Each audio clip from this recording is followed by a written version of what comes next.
mi llegada y solucionar el problema de dispositivos, al representante o a cualquiera, por favor. No, no solemos tener clases teóricas acá en este aula. No sé, vamos a pedir a la jefe de cátedra que converse. Nuestra aula habitual siempre está arriba y es muy amplia, así que todos pueden ingresar ahí. No puede venir cualquier cátedra y decirnos, queremos pasar porque queremos pasar. No. Salvo que ellos hayan adelantado y hayan hecho la solicitud, pero de hecho eso se supone que ya está programado y no se debería modificar. Me disculparán, no es que les va a parecer un poco el proceso fisiopatológico de la fiebre. Vamos a empezar haciendo el concepto sencillo.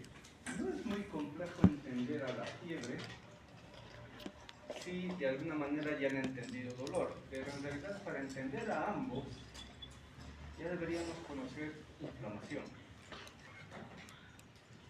Mas sin embargo, debo aclarar que fiebre y o dolor no necesariamente requieren inflamación.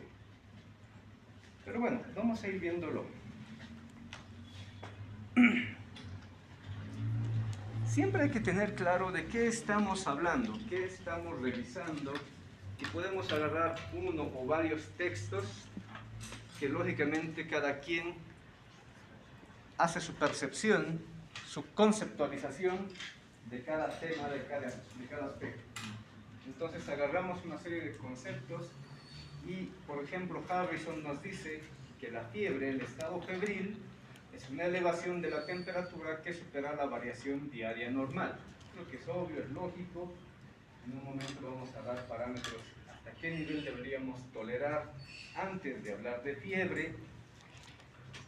Otro autor nos dice que es el aumento de la temperatura bucal matutina, perdón, me corrijo, es el mismo autor Harrison que dice que la temperatura bucal matutina, para que sea fiebre, según Harrison, debería superar los 37,2 grados centígrados.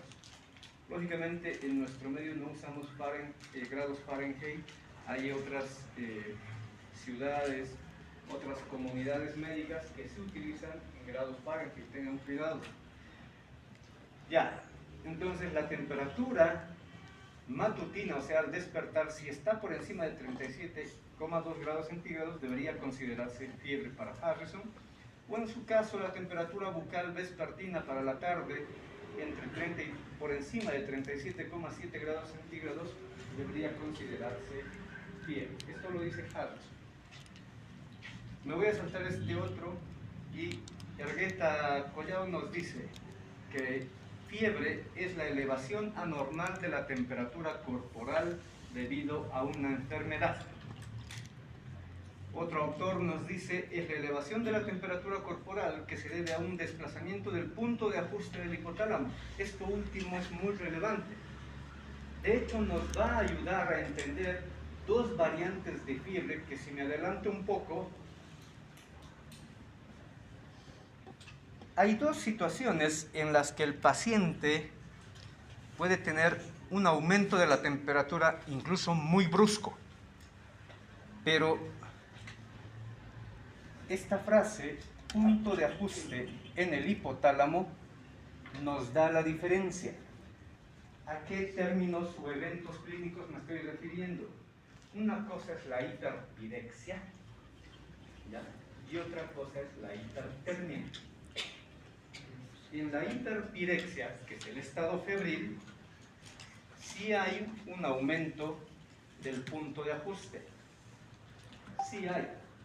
Tiene que haber, porque si no tiene un aumento del punto de ajuste, no es hiperpirexia. Tendría que ser lo contrario, hipertermia. Entonces, en la hipertermia no hay cambio en el punto de ajuste hipotalámico. Ahora, ¿qué es lo que nos dice este autor, un tal Yupanqui? Dice, agarrando varios conceptos, hay que entender de otra manera al estado febril. Primero voy a aclarar un pequeño concepto. el cuerpo cotidianamente está generando muchos mecanismos. De hecho, ustedes ya han pasado el segundo ciclo, han pasado fisiología, y de hecho ya saben cómo el organismo mantiene el control térmico, o dicho de otra manera, mantiene el equilibrio térmico. Ya saben, espero. Entonces, tomando esa conceptualización básica, funcional,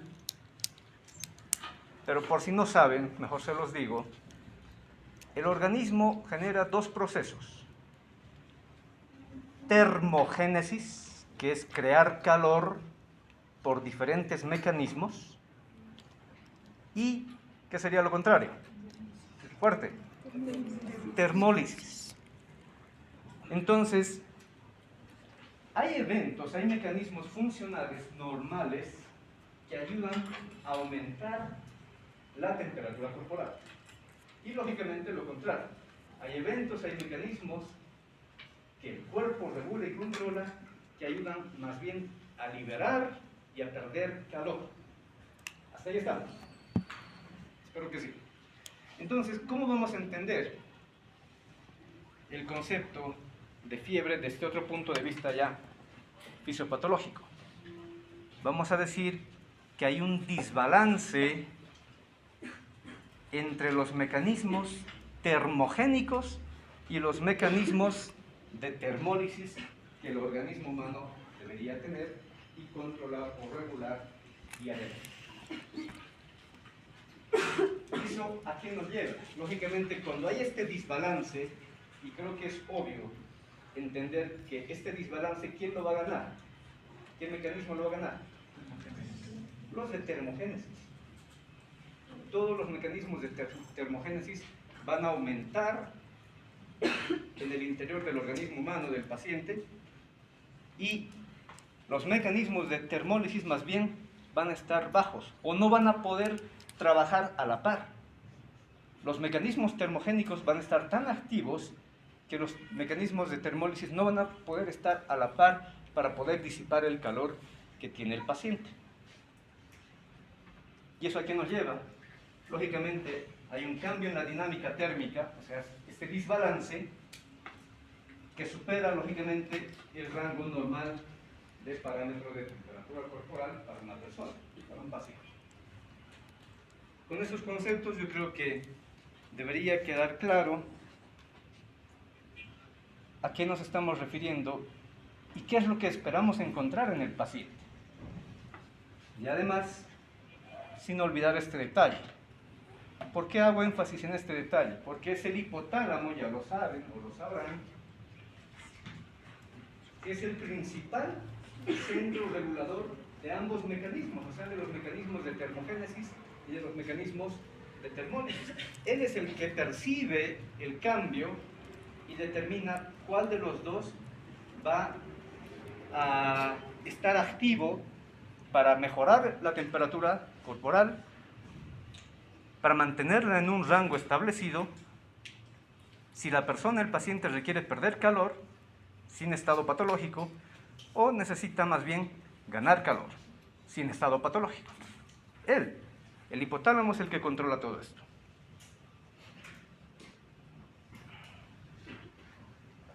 Desde otro punto de vista, otra conceptualización lógicamente clásica, antigua, nos dice, y se habla, que hace un instante ya he mencionado, hiperpirexia. ¿Aumento de qué? Desde el griego, pirexia, que se traduce como fiebre o calor. Piretos es igual a fiebre, cis, acción. Entonces, piros, ya también del griego, se traduce como fuego. Fiebre violenta, y exia, estado. Entonces, traducido de una manera, se puede decir que el estado de hiperpirexia, el estado febril, es un estado de fuego. O sea, como si nos estuviéramos quemando, como si estuviéramos con fuego. Es así la traducción literal que nos viene desde la historia.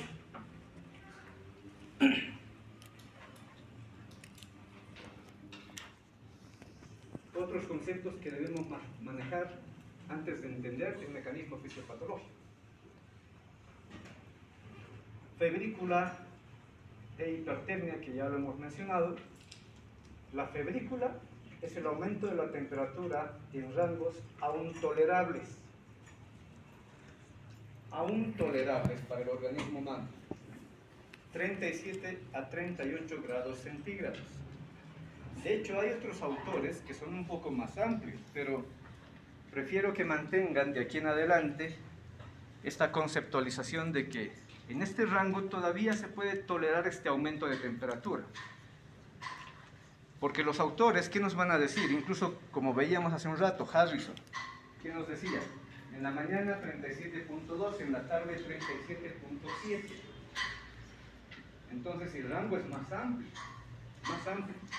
La febrícula para otros autores va de 37.5 a 38.5. Pero por teoría es un aumento de temperatura tolerable. No le vamos a llamar fiebre aún. No le vamos a llamar fiebre aún. Pero ¿por qué insistiría yo en que nos mantengamos en este estado de rango? Sobre todo para pacientes pediátricos.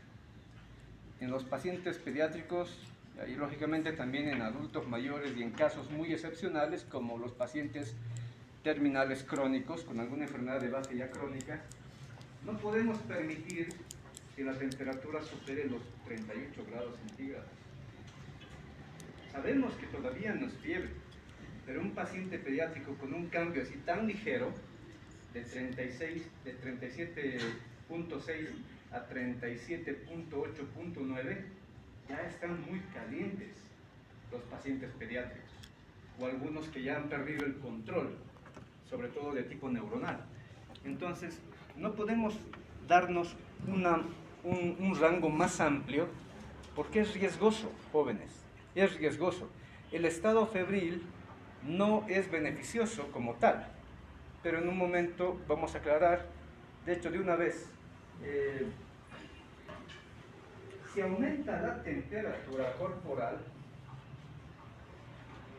otros autores, no lo he plasmado en la diapositiva, refieren que la fiebre, el estado febril, es un mecanismo de defensa del organismo humano. ¿Por qué? Lo dejo como pregunta. ¿Por qué creen? Porque al aumentar la temperatura mata a los bacterias y microorganismos que afectan al cuerpo. ¿Por qué? Aquí nos dice, ¿y puedes repetirlo tal vez fuerte? Porque al aumento de la temperatura lo que hace es matar los microorganismos, bacterias que no soportan esas temperaturas altas, pero al mismo tiempo a nosotros nos provoca malestar. ¿Por qué? Es la pregunta. No, está bien, no sé si lo han escuchado, nos ha dicho que al aumentar la temperatura corporal, ciertos patógenos tampoco pueden subsistir con el aumento de la temperatura. ¿Por qué? Es la pregunta. Ustedes ya han vencido bacteriología, virología y parasitología. De hecho, son los patógenos más frecuentes que nos llevan a un estado febril.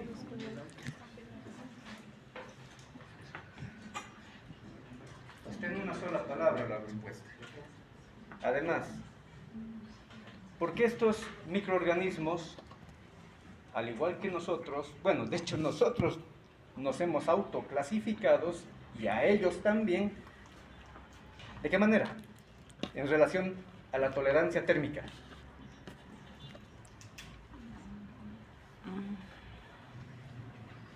Hay una clasificación incluso amplia, sobre todo para bacterias, que dice, hay bacterias de tipo mesotérmicas, hay bacterias de tipo hipertérmicas y hay bacterias de tipo hipotérmicas. ¿Qué significa? Que sobreviven a altas temperaturas, a temperaturas medias y a temperaturas bajas. Y de hecho el rango mesotérmico nos incluye. Nosotros somos seres vivientes, seres biológicos, organismos en este planeta, mesotérmicos junto con estas bacterias, hongos, parásitos, exceptuando los virus, que son otro tipo de patógenos. ¿Ya? Entonces, al aumentar la temperatura corporal de la persona, del paciente, como esa bacteria, hongo, parásito, tiene esa capacidad similar a la nuestra de tolerar solamente un rango de temperatura, entonces cuando le subimos la temperatura a su medio, porque nosotros vamos a ser su medio de supervivencia, bueno, momentáneamente, entonces le estamos alterando el medio a la bacteria. Y de hecho, entre comillas, no debería sobrevivir. ¿Cierto? No sé si habrán visto, me olvidé ponerlo en la presentación, incluso hay un, bueno, ahora ustedes le llaman un meme, el humor gráfico, donde está una célula y está una neurona que pertenece al hipotálamo, y la célula está ardiendo en llamas, bueno, de hecho es todo un tejido, y le dice a esta célula de la neurona del hipotálamo: señora neurona del hipotálamo, estamos, es al revés, están los microorganismos invadiendo un tejido X, están los microorganismos invadiendo un tejido X, y el tejido le dice a las neuronas del hipotálamo: señoras neuronas, estamos siendo agredidos, ¿qué podemos hacer? ¿Qué podemos hacer? Y las neuronas del hipotálamo responden y dicen: tengo una idea, ¿por qué no aumentamos la temperatura? Y las células del tejido le dicen: pero ¿y eso no nos afecta también a nosotros? Y la neurona le responde: aquí no se negocia con terroristas. Se mueren ellas o nos morimos nosotros. Entonces, es así que el organismo trabaja de esta manera, generando un mecanismo de defensa, pero que alguien ya lo decía, tristemente, nosotros somos mesotérmicos, entonces no toleramos un cambio de temperatura muy alto. Entonces, el estado de hipertermia e hiperpirexia, ojo, son dos términos similares, pero no iguales, ya lo he aclarado, es el aumento de la temperatura por encima de los rangos tolerables, o sea, más allá de 40 grados centígrados. Algún autor se van a encontrar que dice más allá de 41, por si acaso. ¿Ya? Entonces, todavía no estamos hablando de fiebre como tal, estamos hablando de febrícula, que es aumento de la temperatura, pero es tolerable. Y estamos hablando de hipertermia o hiperpirexia, no como sinónimos, pero que es un aumento de la temperatura muy brusco. Esto sí ya es bastante perjudicial y poco tolerable. O sea, estos dos términos son extremos, son extremos. ¿Qué factores pueden influenciar en el estado febril? Ya habíamos mencionado, los signos pediátricos son muy lábiles. De hecho, hay muchos factores: la edad, el sexo, el medio ambiente, aspectos metabólicos, aspectos hormonales, el estado neural, ejercicios, ingestión de alimentos e incluso el estado emocional. Todo influye y repercute con el estado febril, pero lógicamente van a haber puntos neurálgicos que sí se ven más comprometidos para generar el mecanismo de fiebre. ¿Cuáles son las probables causas que nos llevan a tener fiebre? ¿Cuáles son las causas? Creo que esto es básico, aplica para inflamación, aplica para dolor y para otros mecanismos. Podemos dividirlas en dos tipos: causas internas y causas externas. A las causas internas lo he puesto intencionalmente, por si acaso. Lógico, esto en otros textos lo van a encontrar como causa externa. ¿A qué me estoy refiriendo? A lo biológico. Pero si decimos causa externa biológico, es como pensar que la bacteria está fuera del organismo y nos está generando daño y fiebre. Y eso no es correcto. No es tan correcto. Para estar al revés, para producirnos fiebre, o sea, necesitamos la presencia del virus, del hongo, de la bacteria, del parásito dentro del organismo. Porque si no es así, no pasa nada. No pasa nada. Entonces, por eso intencionalmente lo he puesto como causa interna. Tiene que estar dentro de nosotros, dentro del paciente. Pueden haber otras causas internas que no necesariamente son biológicas. No son biológicas. Son las más frecuentes, lógico. Las biológicas, pero estas otras existen. Las autoinmunes, las neoplasias, algunas alteraciones hormonales y lógicamente también alteración neuronal. Y esto último creo que también termina siendo lógico. Alteración sobre todo del hipotálamo. Cuando hay tumores, cuando hay lesión, inflamación, procesos infecciosos a nivel del hipotálamo, todo se descontrola. Todo se descontrola porque el hipotálamo, aparte de ser un centro termorregulador del organismo humano, también controla la actividad hormonal de todo el cuerpo, también controla diferentes aspectos vegetativos del organismo humano. Entonces, gran parte de la funcionalidad del paciente se puede ir degenerando por alteración hipotalámica. Dentro de las externas, ahí sí tenemos causas físicas como radiación por UV, por rayos de otro tipo, lógicamente el fuego, la misma radiación de otras variantes como las de tipo gamma y otras químicas, por toxinas, por venenos de tipo farmacológico. Hay muchas otras causas. Incluso no está acá citado, pero de hecho el medio ambiente puede ser un factor.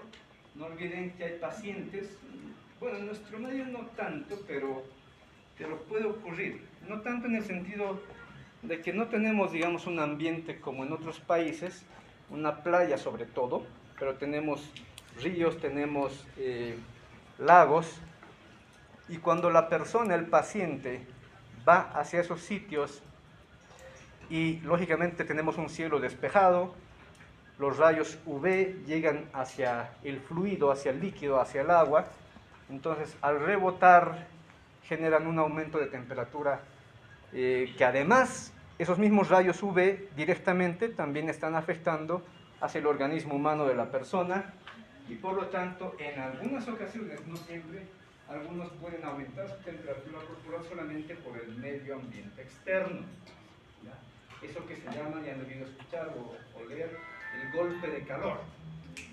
O aquellas personas que están haciendo una actividad física extenuante, ya deportistas o personas que no tienen condiciones de rutina, ¿ya? Y se someten, qué sé yo, a realizar una actividad física muy extenuante. Nunca han corrido, pero se anotan en una maratón. Y empiezan a hacer el trabajo dinámico y tristemente en un momento caen, se desvanecen. Otra cosa es el paro cardíaco por esa actividad, pero no lo vamos a tocar ahora. Entonces aumenta la temperatura corporal y se desvanecen porque no están en preparación, no están en tolerancia para estos cambios bruscos de temperatura. Entonces estos golpes de calor también son generados por el medio externo y por el mismo medio interno, el dinamismo corporal.